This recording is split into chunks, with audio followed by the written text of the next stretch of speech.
Hello, welcome to Premier Scene. I'm Claire Bueno, where we attend a charity screening of Urban Hymn in aid of NSPCC's Childline. Now, one of the lines in the film that you say is, if we don't help these people, how do we expect them to assimilate into society? Yes, and yeah. I feel that's very much at the heart of this film, isn't it?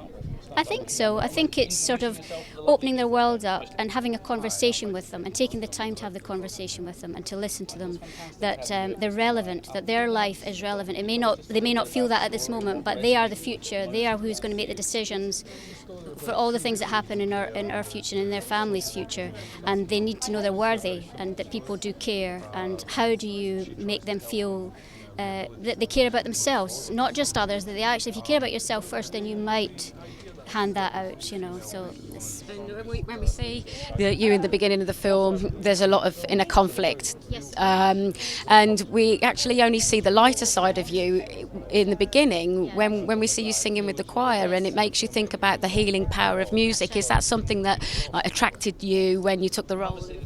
I think so. What attracted me is the layers that somebody has over the years. You, through circumstance, just through living, through getting older, you build up layers that you're not even aware of, and the subconscious things and the big things that happen. And she's had certain things that have happened to her that have made her the way she is today. She's carrying a feeling, a sad feeling, and I don't know whether she's actually. In my head, she's leading towards something else. She's almost bringing herself to the care system to find this other thing, which we can't really tell you too much about because it'll spoil the film. The layers of this woman are the thing that attracted me. That you don't see everything at once, and she is like a child sometimes in the way she deals with people and deals with her husband. She's very irresponsible sometimes that way at home, but that's life. You know, we're not perfect. So. And actually, you saying that when you see the story and as it unfolds, and there's the kind of scary elements to it, really, that you can't ever believe that people behave like that. Yet when you see the film, it really feels raw and real, and it feels like that the assimilation of the story actually comes from a place of truth. I think so, and we're only a short while on this earth, and so much is expected of us, and how can we be good 24 hours a day, and how can we feel good 24 hours a day? Maybe some people can, and they're very, very lucky if their life has gone that way, but the majority, there's things lost, there's missing things, there's things that should never have happened, there's things that will never happen, and I think that she's at the stage where she's in a mess, but you might not guess that for a little while. I imagine when you first read the script to take it on board, you must have been kind of hit with the impact of the rawness of the film and it coming from a place of truth. Is that what attracted you? Yeah, I think so. I mean, you know, I hadn't really... I'd been looking to do something small for a long time. I'd been looking to do something with women. I'd been looking to do something with music, and it had a bunch of elements in it that I really was interested in trying to make a film out of. The form kind of follows the function in a way. The style, if it had to come out of the fact that we had no money to make it, and you had to do the kind of music we got was the music we could afford, etc., etc. So there was, you know, the making of the film was actually no different from any other film, except we didn't have any money. But it dictated how it would look in the end, and you've just got to leave it open to yourself when you're making it, you know. And you're working with young actresses, and I would imagine this isn't a background and the background that they come from that you're overly familiar with. So did you have to go and do your own kind of research into the lives? No, I don't necessarily agree that. You know, I know that back. I was a teenager as well. You weren't a rioter, were you? I wasn't a rioter, but you know, I had my brushes with trouble. And all you have to do really is to get yourself into the mindset of what it's like to be frustrated, to be almost marginalised, and what does that feel like? It's not a huge stretch for anybody if you've got any kind of empathy. So I listened to the actors a lot. I listened to the kids, what it was making them feel, you know, angry or frustrated or what have you, and you tap into that. I mean, yeah, a film is a collaboration of all these people, and you try and use everybody's attributes to bring out the best in them. And was it interesting for you by the end of making this film about the plight of these kids, that that they come across as aggressive, but actually they're just actually looking for love and attention? I think that's the case for everybody. I think that's the case. There's no great rocket science, but I just don't think they're making films about that kind of thing anymore. You can either make a spandex film or something that's kind of hip, but not necessarily have any depth to it. And I believe you can make a film about normal people doing normal things, and you can make it interesting. And that was really what I was interested in doing. And the music's very interesting. Yeah. Well, isn't it? Exploring that side of it, and the kind of the healing power that music. Yes. It was not meant to be like the X Factor, where it was this genius person. It was just an ordinary person who liked music and who got off on it. And that was really, I was really more interested in that than making a star, because that's kind of not interesting and it's not right. But I think music can have a power for everyone.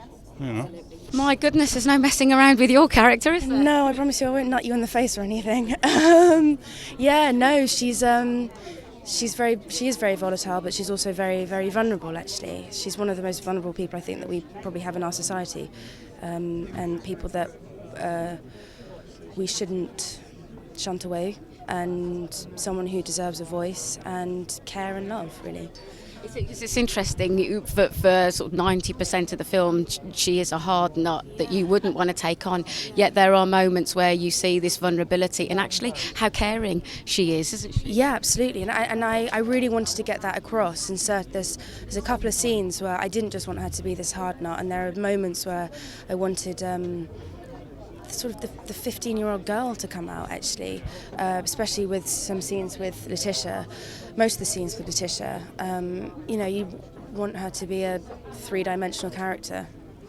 Absolutely. And you're obviously representing certain people of a certain generation, so what did you do research-wise yourself to find out a little bit more about these people? Well, there wasn't a huge amount of time from being cast to shooting. We had a week before we started shooting, so it was a lot of rehearsal with Michael and Letitia, and we both Letitia and I watched a lot of documentaries on these girls. I would have liked to have gone in to try and meet some of these girls, but we weren't able to, so it was just watching a load of documentaries, as much as I could absorb, and also going back to the script and trying to lift what was there, really. And as far as concerned with your technique, how difficult was it for you to get into the mindset of a girl who is clearly very angry from the inside? Yeah. Well, I've been angry as a young girl, so I could tap into that, and I just tapped into my own experiences as best as I could, really, and I made a playlist of music to try and get into Leanne as well. Surviving and living is some of the dialogue that you say in the film, and we really do see that in your character, don't we? Mm-hmm. The kind of the choices, through the choices that you make. Yeah, Jamie has to survive and learn how to survive and live at a very young age. That's the age where your parents are there and they're teaching you about, what uni to pick out and how to do, your mortgages or something like that before you start to get to like 25. But Jamie just had to learn the rough way, how to survive and live. And what the kind of research that you did to prepare yourself for a role like that? I did a lot of research looking at documentaries of young offenders, young girls who are actually in the prison institutions and why they got there. And when I watch these documentaries, as a person in society, you're so quick to judge and say, that person's bad, that person's naughty, and they're no good. But when I watched these documentaries, I saw that they're actually human. They're actually kids who they don't know how to express that they're hurting, so they find other avenues which are not right, but they just don't know how to express it in a positive way. Yeah. And music obviously is a very big part of this film.